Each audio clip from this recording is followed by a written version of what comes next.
수출이 6개월 연속 줄어들 우려가 커지고 미중 무역 분쟁도 안개 속으로 빠져들면서 우리 경제에 비상등이 켜졌습니다.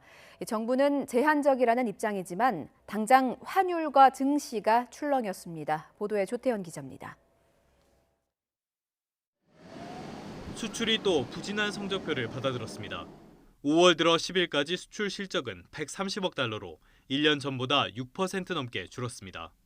주력 품목인 반도체 수출이 급감했고 중국 수출도 부진했기 때문입니다. 지난해 12월 이후 6개월 연속 수출 감소 우려가 커진 셈입니다. 이에 따라 국내 경제 상황에 대한 경고의 목소리도 한층 높아졌습니다.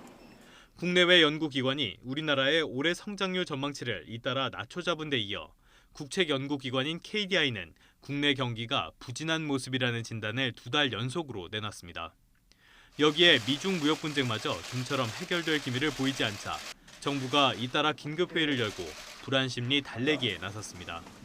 국내 금융시장도 이에 따라 일부 영향을 받을 수 있으나 4천억 불 이상의 외환보유액과 순대외 채권 등 우리의 양호한 대외 건전성이 금융시장의 안정화 기반으로 작용할 것으로 봅니다.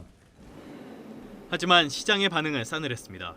코스피는 1% 넘게 하락해 넉 달 만에 2083마저 내줬고 코스닥도 2% 가까이 급락했습니다.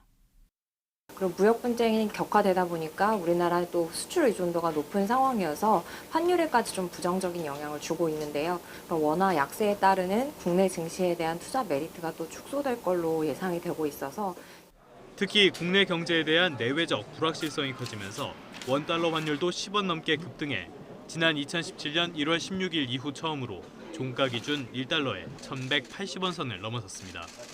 YTN 조태현입니다.